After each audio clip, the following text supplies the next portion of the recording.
Assalamualaikum warahmatullahi wabarakatuh. Izin memperkenalkan diri. Nama saya Arya Surendi Devanka yang ber-NPM 2216011076. Di sini saya ingin mempresentasikan mengenai definisi kalimat efektif. Definisi kalimat efektif. Apa sih yang dimaksud dengan kalimat efektif itu? Banyak sekali definisi-definisi mengenai kalimat efektif yang ditulis di dalam buku-buku literatur penulisan ilmiah. Penulis sendiri mendefinisikan kalimat efektif sebagai kalimat yang disusun mengikuti kaidah komunikasi efektif supaya gagasan atau ide yang akan disampaikan dapat dipahami dengan baik oleh si pembaca. Jadi, sebuah kalimat itu bisa dikatakan sebagai kalimat efektif apabila gagasan yang ada di dalamnya bisa diterima oleh si pendengar maupun si pembaca dengan mudah, jelas, dan lengkap seperti apa yang dimaksudkan oleh si penulisnya. Kalimat tersebut juga tidak mengandung maksud lain atau yang menyimpang. Materi kalimat efektif kelugasan oleh Emi Geloriani baru tari gandengan 3 NPM terakhir adalah 058. Definisi lugas adalah mengenai hal-hal yang pokok atau yang perlu-perlu saja, bersifat apa adanya dan tidak bertele-tele atau memiliki interpretasi ganda atau rancu dan dapat diterima oleh akal manusia. Kelugasan terdiri atas 5 ciri yaitu hemat, tidak bermakna kias maupun ganda atau ambiguitas, serta bernalar. Ketidaklogisan pada suatu kalimat dapat terjadi ketika adanya kesalahan dalam pemilihan kata ataupun dalam menggunakan ejaan. Contoh kalimat tidak efektif yang pertama adalah berdasarkan penelitian yang dilakukan pada PT Surya Mas yang didirikan pada tanggal 13 Oktober 1987 oleh Bapak Surya Ahmad yang berlokasi di Jalan Sosial Nomor 4 Jakarta Barat. Yang kedua, seiring meningkatnya permintaan terhadap produk ayam dalam negeri maupun tidak mau memaksa peternak ayam menambah produksinya dan lebih meningkatkan mutu daging ayam itu sendiri. Contoh kalimat yang efektifnya adalah yang pertama berdasarkan penelitian PT Surya Mas didirikan oleh Bapak Surya Ahmad pada tanggal 13 Oktober 1987 dan berlokasi di Jalan Sosial Nomor 4 Jakarta Barat. Yang kedua, seiring meningkatnya permintaan terhadap produk ayam dalam negeri, memaksa peternak ayam menambah produksinya dan lebih meningkatkan mutu daging ayam. Assalamualaikum warahmatullahi wabarakatuh. Izin memperkenalkan diri, nama Hutri Salma Maharani, NPM 221601101144. Di sini saya ingin menjelaskan ketepatan. Informasi yang akan disampaikan dalam suatu kalimat harus jitu, sesuai dengan sasaran, sehingga dibutuhkan ketelitian yang tinggi. Beberapa hal yang perlu diperhatikan untuk menciptakan ketepatan kalimat yaitu memakai kata yang tepat, kata berpasangan harus sesuai dan hindari peniadaan preposisi. Beberapa contohnya, kalimat tidak efektif. Jam tangan ayah yang antik itu dijual dengan harga murah. Kalimat efektif. Jam tangan antik milik ayah itu dijual dengan harga murah. Ciri-ciri kalimat efektif yang selanjutnya adalah kejelasan. Sebuah kalimat bisa dikatakan jelas jika tidak memiliki kesalahan tata bahasa dan juga ejaan. Selain itu, kejelasan pada kalimat efektif adalah dengan menggunakan kata-kata yang paling tepat dan tidak menggunakan kata-kata yang tidak diperlukan.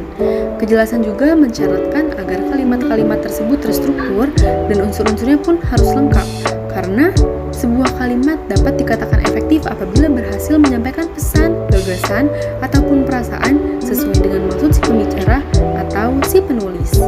Contoh yang pertama, berdasarkan analisis kapasitas produksi yang telah dilakukan, dapat disimpulkan bahwa dalam menjalankan promosi memiliki pengaruh terhadap penjualan.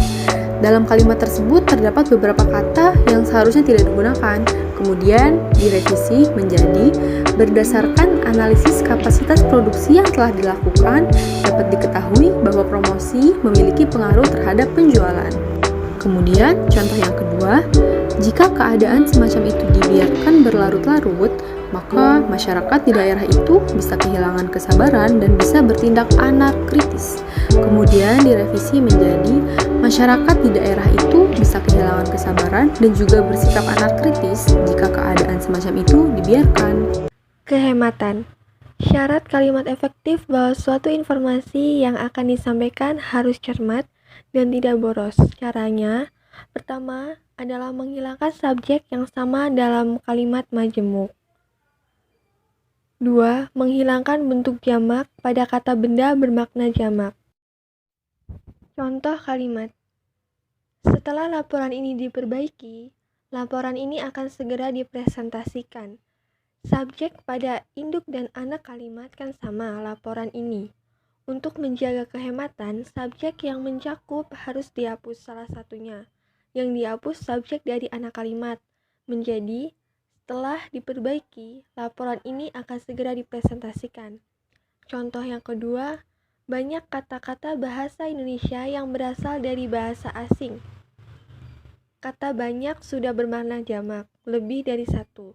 Untuk itu, kata benda yang mengikutinya tidak perlu diulang atau dijamakan lagi.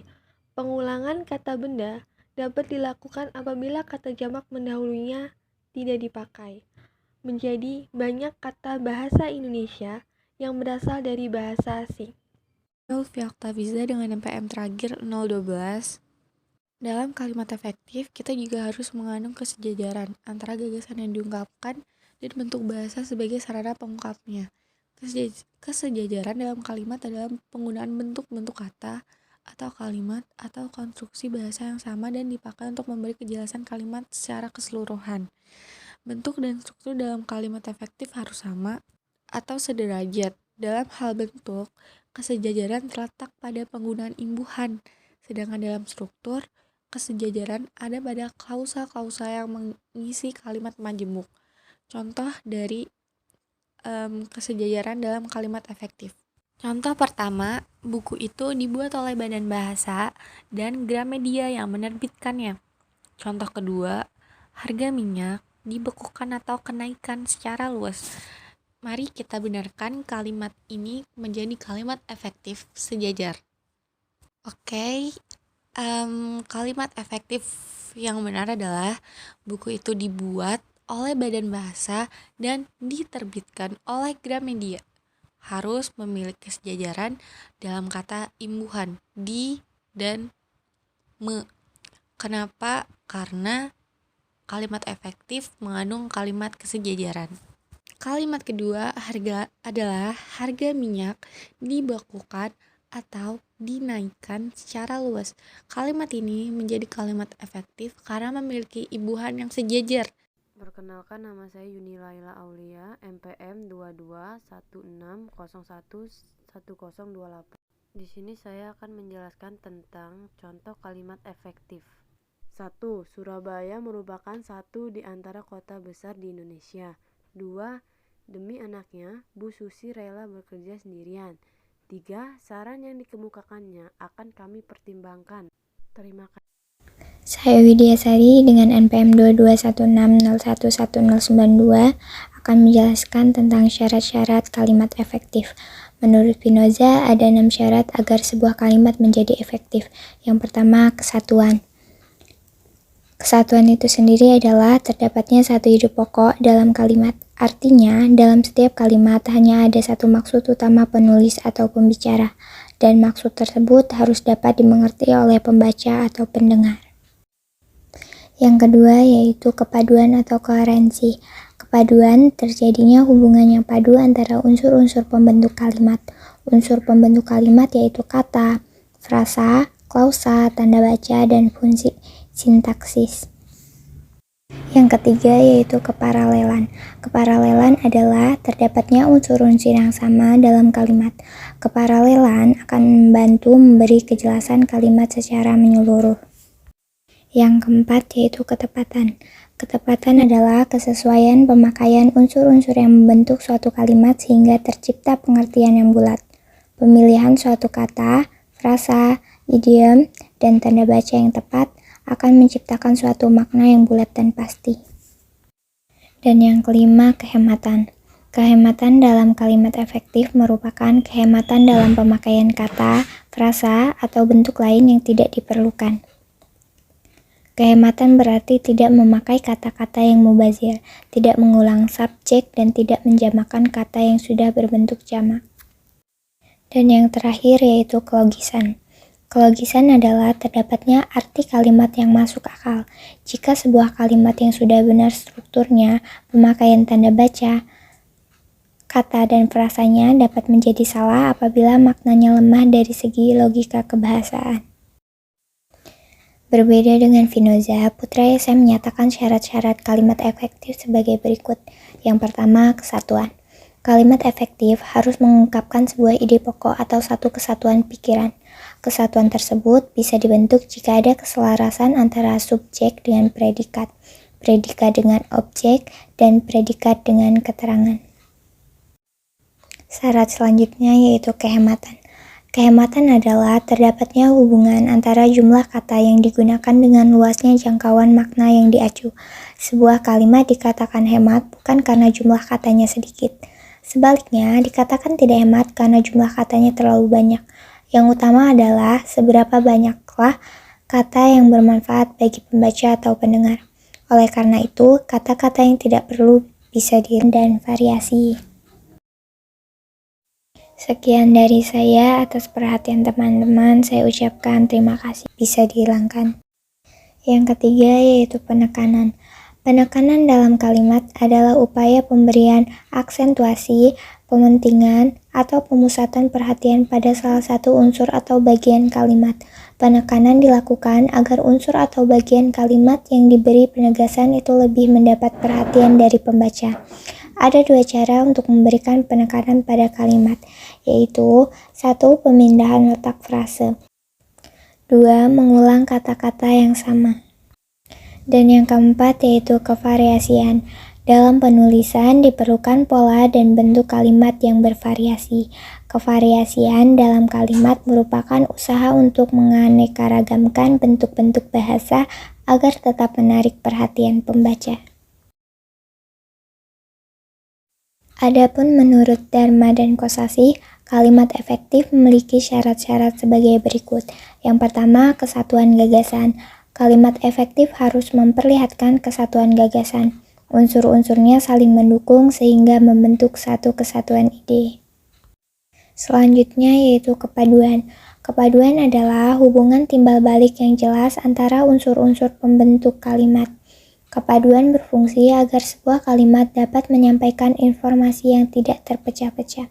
Contoh kalimat yang tidak padu, atas perhatiannya saya ucapkan terima kasih. Perbaikan kalimatnya, atas perhatian saudara saya ucapkan terima kasih.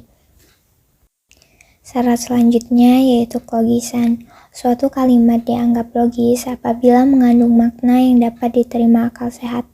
Oleh karena itu, kalimat tersebut harus sesuai dengan kaidah-kaidah nalar secara umum.